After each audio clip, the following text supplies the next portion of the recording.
Bismillahirrahmanirrahim. Al-Fatihah ila ruh habibina wa syafi'ina sayyidina Rasulillah sallallahu alaihi wasallam wa alihi wa ashabihi wa azwajihi wa ikhwanihi minal anbiya'i wal mursalin. Thumma ila arwahi masyayikhina wa li abaina wa ummahatina wa liman lahu haqqun alaina khususan jami'u hadhihi al-ahadith. Al-Imam Al-Imam An-Nawawi بأن الله يغفر لهم ويرحمهم ويؤدي درجاتهم في الجنة وينفعنا بأسرارهم وأنوارهم وعلومهم وبركاتهم في الدين والدنيا والآخرة بسر الفاتحة. أعوذ بالله من الشيطان الرجيم. بسم الله الرحمن الرحيم. الحمد لله رب العالمين الرحمن الرحيم مالك يوم الدين إياك نعبد وإياك نستعين اهدنا الصراط المستقيم صراط الذين أنعمت عليهم غير المغضوب عليهم ولا الضالين آمين. بسم الله الرحمن الرحيم.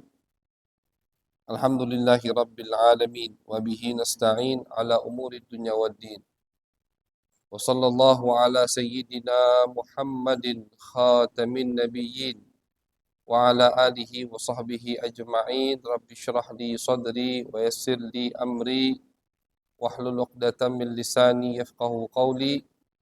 قالوا سبحانك لا علم لنا إلا ما علمتنا إنك أنت العليم الحكيم. أما بعد. وبالسند المتصل إلى الإمام النووي رحمه الله تعالى ونفعنا به وبعلومه وبعلوم مشايخنا وبعلوم سائر الصالحين في الدارين آمين. إلى أن قال في كتابه الأذكار النووية: فصل: اعلم أن فضيلة الذكر غير منحصرة في التسبيح والتهليل والتحميد والتكبير ونحوها، بل كل عامل لله تعالى بطاعة فهو ذاكر لله تعالى. كذا قاله سعيد بن جبير رضي الله عنه وغيره من العلماء. وقال عطاء رحمه الله: مجالس الذكر هي مجالس الحلال والحرام، كيف تشتري وتبيع وتصلي وتصوم وتنكح وتطلق وتحج وأشباه ذلك. Alhamdulillah, puji syukur kehadiran Allah Subhanahu wa taala. Salawat dan salam tak henti-hentinya kita haturkan kepada baginda besar Nabi Agung Nabi besar Muhammad sallallahu alaihi wasallam. Alhamdulillah, masyaallah hadirin yang dirahmati oleh Allah, malam hari ini kita bisa menyambung kajian kita, yaitu pembacaan kitab Al-Adhkar An-Nawawiyah, yang mana beliau Al-Imam An-Nawawi di dalam kitab Adhkarnya malam ini mengatakan anna fadilata dzikri ghairu munhasiratin fit tasbih wat tahlil wat tahmid wat takbir. Masih tentang pembahasan zikir, muqaddimah, masih di pembahasan zikir. Al-Imam An-Nawawi beliau mengatakan bahwasanya, kata beliau, sesungguhnya keutamaan zikir dari yang sudah disebutkan di pertemuan terakhir kemarin. Kita dengar beberapa hadis yang di situ Nabi besar Muhammad sallallahu alaihi wasallam memuji orang-orang yang berzikir kepada Allah. Dan bakal kita dengar juga nanti hadis atau ayat suci Al-Qur'an yang di situ Allah Subhanahu wa taala dan Nabi Muhammad SAW menyebutkan keutamaan orang-orang yang berzikir. Nah, Imam Nawawi mengatakan, kata beliau, bahwasannya keutamaan zikir, baik itu di dalam ayat suci Al-Qur'an atau di dalam hadis Nabi besar Muhammad SAW, ghairu munhasiratin fit tasbihi wat tahlil. Kata beliau, bukan hanya zikir yang bentuknya tasbih atau tahlil, Tasbih itu subhanallah, subhanallah. Tahlil itu la ilaha illallah. Tahmid alhamdulillah. Takbir Allahu akbar. Kata beliau, setiap kita mendengar tentang keutamaan zikir, baik itu dari ayat suci Al-Quran atau hadis Nabi besar Muhammad sallallahu alaihi wasallam, maka yang dimaksud kata Imam Nawawi bukan hanya zikir yang bentuknya tadi tasbih, tahlil, tahmid, takbir. Bukan. Maknanya lebih luas. Maknanya lebih luas. Yang dimaksud oleh Allah, yang dimaksud oleh Nabi Muhammad SAW lebih umum. Apa itu? Bal kullu amilin lillahi ta'ala bita'atin fahuwa dzakirun lillahi ta'ala. Kata Imam Nawawi, bahkan setiap orang yang sedang beramal, yang sedang melakukan satu aktivitas, yang mana aktivitas tadi, pekerjaan tadi untuk Allah Subhanahu wa taala, niatnya ikhlas karena Allah, niatnya karena melaksanakan perintah Allah Subhanahu wa taala, melaksanakan perintah Nabi Muhammad sallallahu alaihi wasallam, fahuwa dzakirun lillah, maka orang itu juga sudah termasuk orang yang berzikir. Jadi harus kita perluas dalam untuk memaknai arti orang yang berzikir. Jadi kata Imam Nawawi, zikir itu bukan hanya dengan tasbih. Bukan kita pegang tasbih sambil kita baca istighfar, bukan itu beh. Sambil kita subhanallah walhamdulillah, bukan itu saja. Tapi semua aktivitas, semua pekerjaan yang kita lakukan karena Allah, kita lakukan untuk Allah, kita lakukan karena melaksanakan perintah Allah, perintah Nabi Muhammad sallallahu alaihi wasallam, maka itu sudah termasuk orang yang berzikir kepada Allah. Ini makna sangat menyenangkan. Berarti kalau kita dari rumah pagi hari pergi kita ke pasar atau pergi ke tempat pekerjaan kita untuk mencari nafkah yang halal, niatkan mencari nafkah yang halal, perintah Allah Subhanahu wa taala. Harus menafkahi istri anak, itu perintah dari syariat. Niatkan kita cari duit itu, niatkan melaksanakan perintah Allah. Kita cari duit atau kita begawe itu niatkan untuk melaksanakan perintah Nabi Muhammad SAW. Ya, karena di Al-Quran dan hadis ada perintah tersebut. Allah memerintahkan untuk kita mencari nafkah yang halal. Nabi Muhammad SAW memerintahkan suami atau yang punya tanggungan untuk mencari nafkah yang halal. Maka ketika kita keluar dari rumah, pulang nanti sore ke rumah, itu semua dihitung kita zakirun lillah. Orang yang berzikir kepada Allah.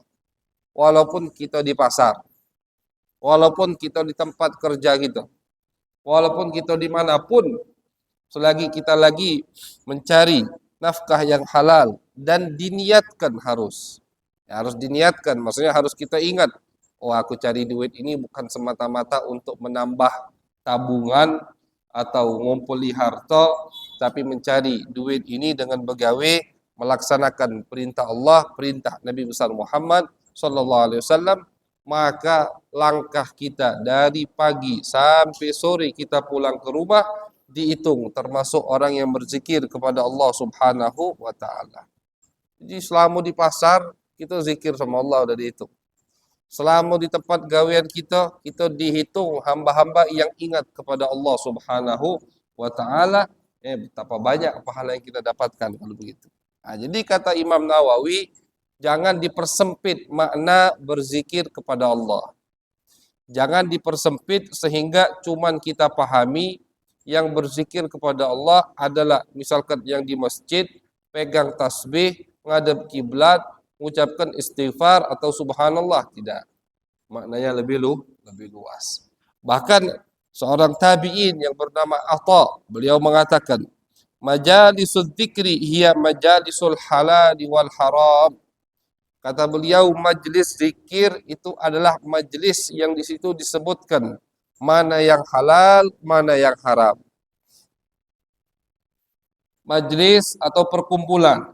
Yang di perkumpulan tadi dibahas, disebutkan, dikaji mana yang halal, boleh dilakukan, boleh dimakan, mana yang haram, tak boleh dilakukan, tak boleh dimakan, itulah majlis zikir. Itu majlis zikir kata beliau. Kaifa tabi wa kaifa tashtari. Majlis yang di tempat tersebut, di majlis tersebut disebutkan hukum bagaimana jual beli, bagaimana cara transaksi yang halal, mana transaksi yang disahkan, yang dibolehkan oleh syariat, mana yang tidak disahkan oleh syariat, itu adalah majlis zikir. Majlis zikir. Wa tusalli wa tasum. Majlis di situ dijelaskan bagaimana solat yang sah, bagaimana puasa yang sah. Apa yang batalkan solat, apa yang batalkan puasa, itu majlis zikir. Wa tankih wa tutalliq. Majlis yang disebutkan bagaimana menikah, syarat-syarat akad nikah biar sah apa beh. Siapa yang boleh dikawini, siapa yang tak boleh dikawini, siapa yang boleh jadi wali nikah, siapa yang tak boleh jadi wali nikah, siapa yang boleh jadi saksi, bagaimana kalimat perceraian. Ini semua majlis zikir kata beliau. Jadi kalau kita cuma misalkan tiap malam maunya majlis zikir yang bentuknya tasbih, tahlil, tahmid, tapi kita tidak paham masalah agama, kita tidak tahu mana yang halal, mana yang haram. Di rumah tangga kita misalkan mungkin ada orang sudah mengucapkan lebih dari 3 kali kalimat cerai, tapi dia tidak sadar, maka zikir yang tiap malam itu tidak dianggap sama Allah. Ada orang zikir semalaman, tapi solatnya tidak sah, ya percuma. Ada orang zikir semalaman, tapi puasanya tidak sah, percuma. Ada orang zikir semalaman, tapi dia makan banyak yang haram tanpa dia sadari, percuma. Percuma. Karena Nabi sendiri yang mengatakan, kata Nabi ada orang pakaiannya compang-camping, yang menunjukkan dia ini orang yang sangat butuh, menangis, terseduh-seduh meminta kepada Allah. Tapi kata Nabi pakaiannya haram, makanan dan minumnya haram, bagaimana doanya bisa dikabulkan oleh Allah? Urusan yang masuk ke mulut itu penting, masyaallah hadirin. Urusan yang masuk ke mulut itu penting. Cara doa atau zikir diijabah, diterima oleh Allah Subhanahu wa taala, pertama kali yang masuk ke mulut ini harus halal. Kita mau doa semalaman, nangis sampai baju mata ini kering, tapi yang masuk ke perut kita makanan haram, minuman haram, percuma. Itu nyapekkan diri baik cuma. Tidak dianggap, tidak diterima sama Allah Subhanahu wa taala. Jadi penting. Itu Nabi yang mengatakan. Kata Nabi ada orang menangis semalaman, minta sama Allah. Tapi makanannya haram. Bagaimana mau doanya diijabah sama Allah Subhanahu wa ta'ala. Ya, makanya beliau mengatakan, Al-Imam Atta, seorang tabi'in, ini mengatakan, di majlis yang di situ kita belajar bagaimana transaksi yang halal, makanan yang halal, mana makanan yang haram, maka itu adalah majlis zikir. Duduk kita sampai selesai itu seperti orang yang berzikir, bahkan mungkin lebih mulia, lebih afdal. Bagaimana cara menikah yang sah, mana wali nikah yang sah. Nah, ini kadang zaman sekarang ini semua pengen jadi wali nikah. Oh, aku wali nikahnya, aku pamannya, tidak tahu pamannya dari ibunya, tidak sah jadi wali nikah. Mamang, aku mamangnya. Nah, jadi wali nikah. Ditanya, mamang dari mana? Beradean ibu si perempuan. Bukan wali nikah. Betul mamangnya, tapi tidak semua mamang itu wali nikah. Aku mamangnya, beradean bapaknya. Tapi beradean si pengantin perempuan tadi masih ada, tidak sah. Bukan dia wali nikahnya. Itu terjadi banyak. Dia karena dia ngerasa dia paling tua, beradean bapak si betino. Ponanya kecil-kecil masih beradean betino nih, tapi sudah dewasa, jauh. Akhirnya dia ngomong, aku jadi wali nikahnya. Padahal beradekan betina masih ada yang lanang, tidak sah. Harus saudaranya dulu. Kalau saudara perempuan, saudara pengantin perempuan mentaukilkan ke paman mereka, baru sah. Harus pakai taukil. Ini masih ada yang tidak tahu. Pernah kejadian pas nak resepsi, pas nak akad, siapa mamangnya? Saudara bapaknya. Ternyata si perempuan ini masih punya saudara. Tidak boleh. Akhirnya diwakilkan dulu di situlah. Harus diwakil. Tidak sah. Kalau wali nikahnya tidak sah, berarti apa? Pernikahannya tidak sah. Pernikahan tidak sah, maaf, naudzubillah, ketika kumpul itu namanya berzina. Betapa banyak zaman sekarang ada orang, dia kira itu istrinya, padahal kumpulnya itu dihukumi oleh syariat kumpul kebo atau zina. Naudzubillah. Itu penting makanya. Sekarang kalau dia zikir tiap malam, tapi habis zikir dia pulang ke rumah tidur. Dia kira, dia yakini itu istrinya, padahal bukan istrinya itu menurut syariat. Apa faedah zikir itu? Nangis-nangis misalkan zikir, nangis-nangis. Balik ke rumah, hubungan suami istri, tidak taunya itu zina. Apa faedahnya? Gitu. Ada masalah lain, waktu tolik. Bagaimana kita tahu kalimat ini bisa menjadikan suami istri cerai? Banyak. Ada suami yang sudah mengucapkan kalimat cerai lebih dari 3 kali, macam tak kata apa-apa. Masih terus, bahkan masih produksi, punya anak lagi. Tak tahu sudah berapa tahun yang lalu, istrinya ini bukan istrinya lagi menurut pandangan syariat. Nah, zikir setiap malam sampai kurus, sampai kering air matanya, tidak dianggap, tidak diterima sama Allah Subhanahu wa Ta'ala. Karena dalam hadis qudsi, Allah Subhanahu wa Ta'ala pernah berfirman bahwasannya yang pertama harus kita lakukan agar kita dekat dengan Allah, yang wajib-wajib dilaksanakan, yang haram-haram ditinggalkan. Itu dulu. Yang wajib udah sempurna, sholat kita 5 waktu sempurna, syaratnya sempurna atau tidak, rukunnya sempurna atau tidak, yang batal ditinggalkan atau tidak, yang berkaitan dengan sholat, bagaimana cara bersuci, yang berkaitan dengan sholat, hal-hal yang najis, begitu. Semua udah dilakukan yang wajib, sempurna insya Allah, kita belajar sambil menambah ilmu. Yang haram ditinggalkan, baru di situ ningkat naik sedikit yang sunnah-sunnah atau zikir-zikir dilakukan. Jadi kalau yang wajib masih banyak bolong atau masih banyak tidak sah, yang haram masih kecolongan dia lakukan, dia zikir sebanyak apapun zikirnya, tidak diterima oleh Allah Subhanahu wa Ta'ala.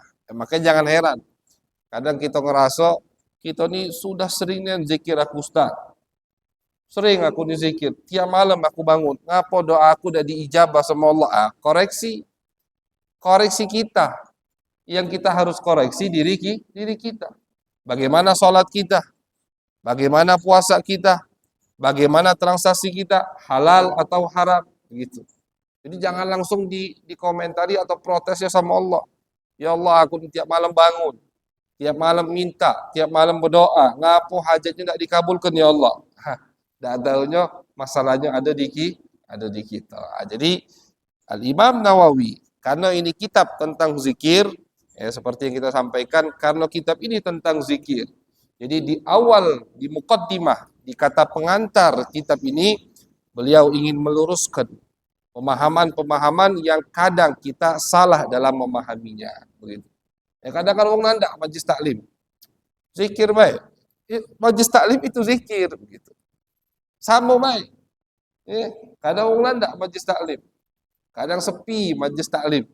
Nak belajar halal haram, syarat sah solat, rukun-rukun solat, sepi, lesu wong.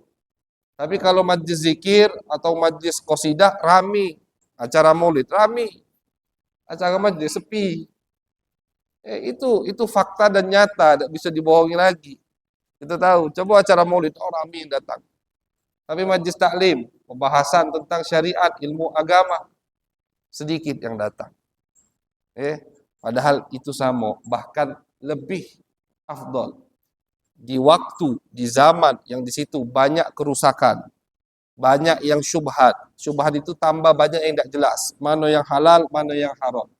Maka di situ, di waktu itu lebih harus dituntut kita untuk menuntut ilmu, memahami agama syariat Nabi besar Muhammad sallallahu alaihi wasallam.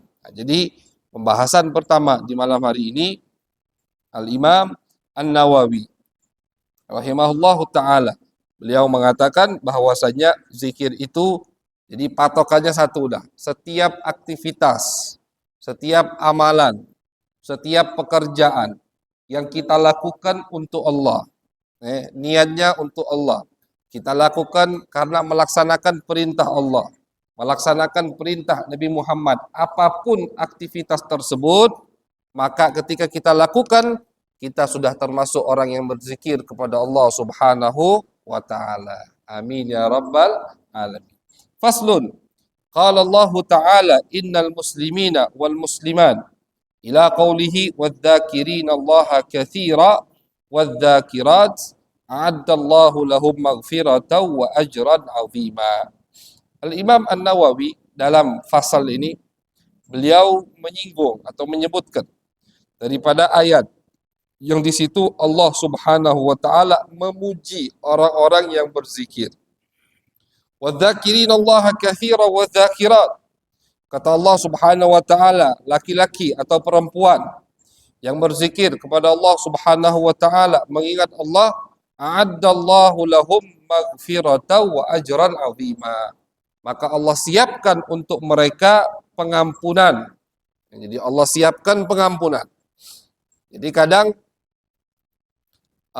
dosa kita itu diampuni sama Allah dengan kita beramal. Dengan kita beramal. Tentu, ma'asyal hadirin, dosa itu ada yang kita sadari, ada yang tidak kita sadari. Janganlah, apa namanya, jangan merasa kita ini kata dosa. Jangan. Dosa itu ada yang kadang kita lakukan tanpa kita sadari. Tanpa kita sadari kita berbuat dosa. Nah, dosa-dosa yang seperti itu, dosa-dosa yang akan diampuni oleh Allah yang tanpa kita sadari tadi, salah satunya dengan kita berzikir kepada Allah. Jadi duduknya kita di majlis ini, menghidupkan antara maghrib dan isya, itu bisa menghapus dosa yang kita lakukan tanpa kita sadari. Keluar kita dari masjid, dosa kita diampuni sama Allah Subhanahu wa taala. Ini keutamaan untuk orang yang berzikir. Apalagi kalau kita tambah dengan nanti malam atau ada waktu kita istighfar. Nah, itu tambah dihapus dosa-dosa yang kita sadari. Jadi yang tanpa kita sadari itu bisa dihapus dosanya dengan zikir kepada Allah Subhanahu wa taala, dan ini menunjukkan bahwasannya tidak harus kita berzikir itu ketika kita merasa kita udah suci. Itu salah. Kadang ada orang juga kayak itu. Ada orang itu misalkan, buat apa aku berzikir sekarang? Buat apa aku ke masjid sekarang? Buat apa aku hadir majelis taklim? Buat apa aku hadir majelis zikir? Buat apa aku bangun malam sekarang? Toh besoknya aku masih maksiat, aku masih kotor, aku masih tergoda oleh hawa nafsu. KGB lah, nunggulah agak tua dikit, baru salah itu.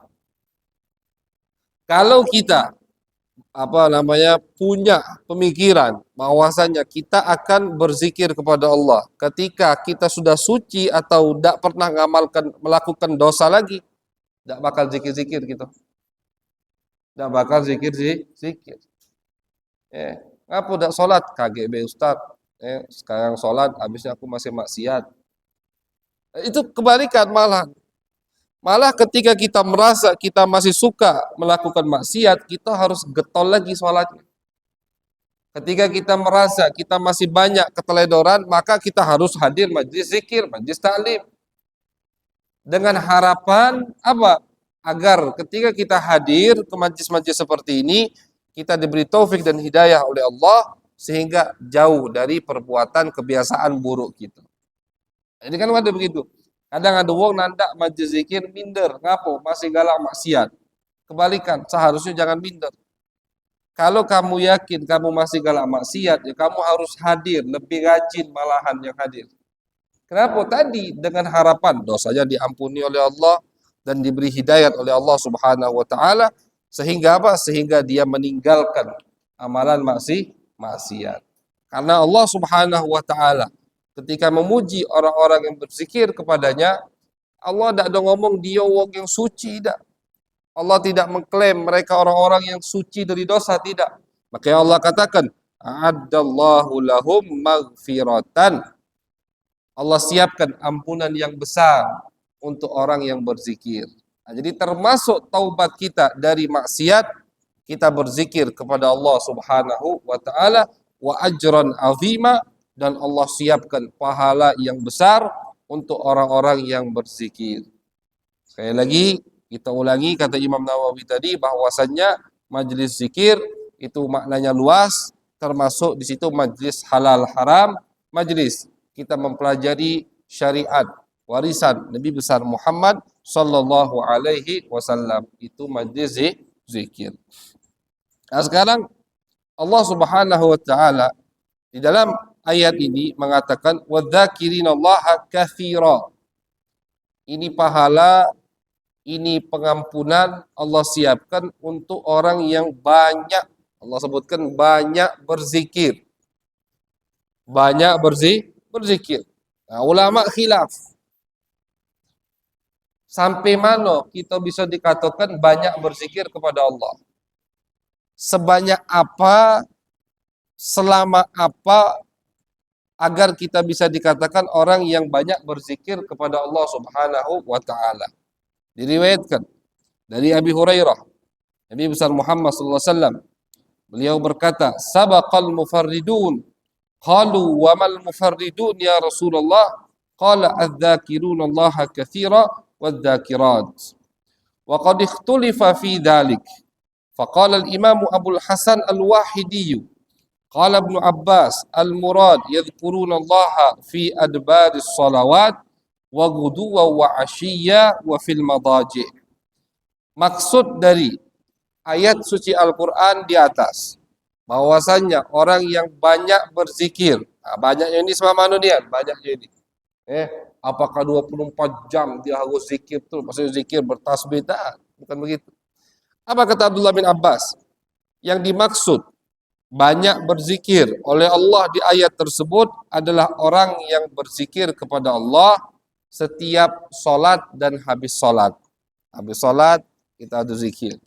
Makanya kan termasuk sunnah, bahkan sangat dianjurkan ketika habis sholat jangan langsung kita keluar dari masjid, jangan langsung tegak, salam langsung tegak, jangan. Karena apa? Karena banyak pahalanya itu. Dalam hadis riwayat Bukhari Muslim, Nabi besar Muhammad sallallahu alaihi wasallam beliau bersabda, selagi kita duduk di tempat sholat kita tidak bergerak kita, maka malaikat selalu beristighfar untuk kita. Jadi kita assalamualaikum, assalamualaikum. Duduk kita zikir. Nah, dari kita salam sampai kita tegak kaget, itu malaikat istighfar terus buat kita. Kalau dia berdiri, merubah posisinya, selesai istighfarnya malaikat. Nah, makanya makin lama, tapi tentunya ini untuk kalau nak lamonnya, yo sholat dewek, itu tempat-tempat dewek, itu. Ya kalau di masjid jangan lama-lamunian kan begitu. Karena mungkin ada orang punya aktivitas, ada punya kewajiban, ada yang lagi capek, ada yang lagi sakit. Kalau di masjid ya udah ikuti, biasanya adatnya baca apa itu baca cukup. Tapi kalau kita sendirian misalkan sholat di rumah, sholat apapun, semua sholat. Habis sholat kita duduk, mantap di sejadah kita, sholat malam misalkan, mantap kita atau sholat duha, duduk kita di sejadah kita, berzikir atau baca Quran, selama itu malaikat selalu istighfar kepada kita, minta ampun kepada Allah untuk kita. Nah, makanya dari situ ulama mengatakan sangat tidak dianjurkan ketika habis sholat salam langsung tegak. Walaupun tegak tadi tidak keluar masjid, tapi udah pindah dari tempat sholatnya, tidak dapat istighfar malaikat tadi. Ini hadisnya sahih, jelas di Bukhari Muslim. Artinya ketika salam, duduk dulu.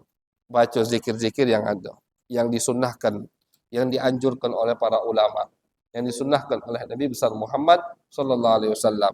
Karena ketika kita melakukan itu, termasuklah kita orang yang banyak berzikir kepada Allah Subhanahu wa taala. Wa ghuduwa wa asyiya. Ada zikir nanti Imam Nawawi akan sebutkan, zikir di waktu pagi, zikir di waktu sore. Kita baca, wa fil madaji wa kullama istayqadha min naumih. Ada zikir ketika kita mau tidur. Nak tidur itu ada zikirnya. Paling tidak nak tidur baca ayat kursi, begitu. Ada zikir doa dari Nabi Muhammad sallallahu alaihi wasallam. Baca bismillah misalkan kalau ada waktu 21 kali. Pendek. Subhanallah 33 kali. Alhamdulillah 33 kali. Allahu Akbar 34 kali. Beda. Kalau yang nak tidur, Allahu Akbarnya 34 kali.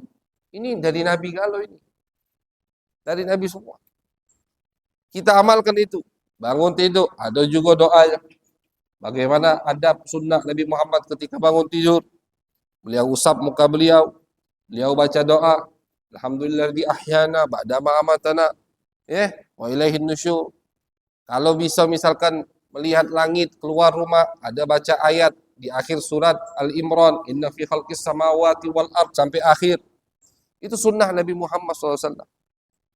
Kita lakukan. Kata Nabi, wong yang bangun tidur langsung baca doa, itu apa namanya? Satu ikatan setan lepas. Kita bangun tidur, orang yang lagi tidur itu kena ikat setan. Makanya lesu, kadang bangun tidur langsung nak sholat langsung naik lesu. Coba bangun dulu. Baca doa.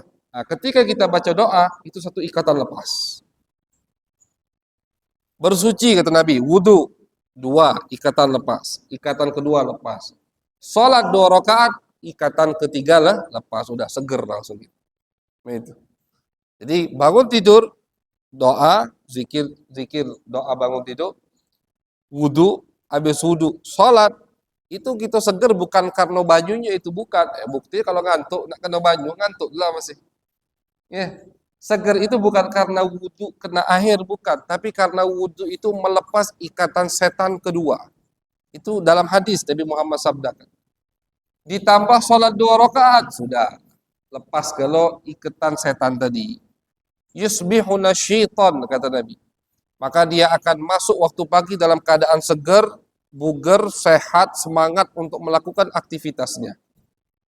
Tapi kalau yang bangun tidur misalkan jam 8, kadang kurang masih. Kelewatan subuhnya. Sudah, itu bukan diikat lagi sama setan. Apa ditimpo setan itu berarti, tapi tidak bangun. Jadi itu zikir. Jadi kita melakukan, kita membaca zikir sebelum tidur. Kita membaca zikir bangun tidur. Kita membaca zikir keluar rumah. Keluar rumah ada zikirnya, doanya dari Nabi Muhammad, baca ayat kursi, begitu. Masuk rumah juga ada zikirnya. Kita lakukan itu semua, udah termasuk orang yang disebut di dalam ayat suci Al-Quran adalah orang-orang yang banyak berzikir kepada Allah Subhanahu wa Ta'ala. Jadi sekali lagi, bukan maksudnya tadi itu 24 jam di masjid iktikaf pegang tasbih tidak metunian, bukan begitu. Maksud daripada ayat yang difirmankan oleh Allah, yang dijanjikan ampunan, pahala yang besar adalah orang-orang yang banyak berzikir. Kata Abdullah bin Abbas, itu maksudnya. Kita ini kalau bukan pendapat sahabat, pendapat siapa yang kita mau dengarkan, kan gitu. Ketika ada ayat suci Al-Quran, yang harus kita ambil tafsirannya, pendapatnya ya pendapat sahabat. Karena sahabat ini belajar langsung dari Nabi Muhammad sallallahu alaihi wasallam. Makanya ketika Allah mengatakan orang yang banyak berzikir, banyak di sini itu semak mana? Abdullah bin Abbas mengomentari. Kata Abdullah bin Abbas, banyak di sini artinya tadi. Salat 5 waktu, habis salat 5 waktu dia zikir, habis itu doa bangun tidur, doa sebelum tidur, doa keluar rumah, doa masuk rumah dilakukan. Itu sudah termasuk orang-orang yang zikir kepada Allah, zikir yang banyak. Gitu. Jadi simpelnya itu kalau kita ngamalkan sunnah Nabi, udah gitu. Kita udah termasuk orang yang banyak zikir kepada Allah Subhanahu wa Ta'ala, karena itu semua sunnah Nabi Muhammad sallallahu alaihi wasallam. Masuk kamar mandi, keluar kamar mandi. Sebelum makan, setelah makan. Sebelum minum, setelah minum. Pakai baju, ada doanya. Melihat kaca, ada doanya. Begitu. Itu kita amalkan semua udah.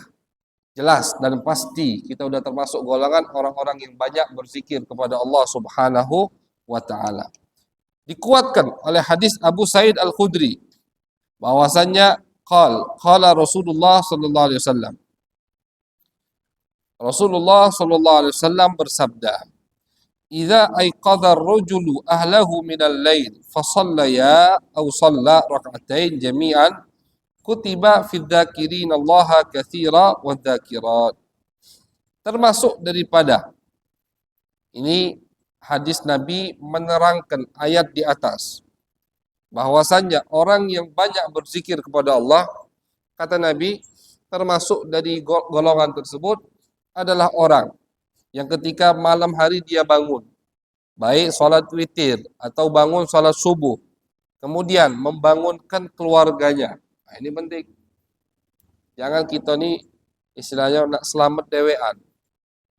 Ketika kita bangun, ketika kita sholat, perhatikan juga sholat anak istri kita.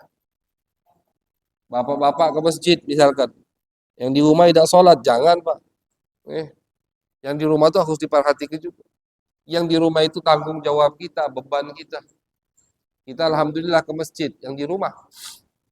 Kalau kita tidak peduli dengan orang yang di bawah naungan kita, sholat atau tidak, na'udzubillah, nanti di akhirat dia akan menuntut kita. Istri yang kita cintai, anak yang kita sayangi, orang tua yang kita cintai dan kita hormati. Umpama mereka tidak sholat, mereka meneledorkan kewajiban Allah, melakukan hal-hal yang diharamkan oleh Allah. Kita tahu, kita tidak beritahu, kita tidak peduli, maka nanti di akhirat mereka akan menuntut kita. Ada ibu, kan ini bini itu cintonian sama aku, di dunia cintonian. Di akhirat itu, ini Allah yang ngomong. Allah menceritakan bagaimana nanti di padang mahsyar. Kata Allah Subhanahu wa taala, semua akan berkorban demi apapun akan dia korbankan asal dia bisa selamat dari api neraka. Umpama istri bisa mengorbankan suaminya, bisa mengorbankan anaknya, bisa mengorbankan orang tuanya, dia selamat. 3 ini tidak selamat, tidak peduli. Yang penting aku selamat. Itu di akhirat. Jadi jangan sampai rasa cinta kita pada istri anak kita cuman di dunia, jangan. Bawa rasa cinta ini sampai ke akhirat. Bagaimana? Tadi perhatikan masalah agamanya. Perhatikan mereka salat atau tidak. Mereka nutup aurat atau tidak. Mereka puasa atau tidak. Karena kalau tidak kita perhatikan, kita salat, kita puasa, kita zakat, kita melakukan semua yang diwajibkan oleh Allah. Ketika kita mau masuk surga, ditarik sama mereka. Dituntut kita sama mereka. Maka Allah Subhanahu wa taala berfirman di dalam Al-Qur'an di juz 30 di surat Abasa wa Tawalla, kata Allah, yauma yafirrul mar'u min akhihi wa ummihi wa abi wa sahibatihi wa bani likulli imri'in minhum yauma idzin sya'nu yughni. Kata Allah, hari akhir itu di mana hari saudara lari dari saudaranya, anak lari dari bapak ibunya, bapak lari dari anak dan istrinya, istri lari dari suami, suami lari dari istri. Ngapa? Takut saling tuntut. Jadi mereka tidak ketemu, takut saling tuntut. Likulli imri'in minhum yawma idin sya'nu yughni. Masing-masing punya urusan yang sangat genting, yang sangat penting. Sehingga mereka tidak mau saling ketemu, takut saling tuntut. Tentunya siapa ini? Untuk keluarga-keluarga yang tidak mengamalkan syariat Nabi besar Muhammad sallallahu alaihi wasallam. Nah, jadi kata Nabi, ketika kita bangun malam, bangunkan keluarga kita, bangunkan istri kita, bangunkan anak kita yang sudah wajib sholat, bangunkan, ajak mereka sholat. Sholat kita berjamaah, maka udah digolongkan, kata Nabi, kalian termasuk orang yang banyak berzikir kepada Allah Subhanahu wa ta'ala. Bangun malam, baik itu sholat witir atau sholat subuh, bangunkan istri, bangunkan anak, sholat berjamaah, Apalagi kalau sholatnya ke masjid, Masya Allah, udah pasti itu digolongkan orang yang banyak berzikir kepada Allah Subhanahu wa Ta'ala. Nikmat yang luar biasa dari Allah Subhanahu wa Ta'ala. Nah, jadi tidak susah, simple, gampang untuk kita menjadi orang-orang yang banyak berzikir kepada Allah Subhanahu wa Ta'ala.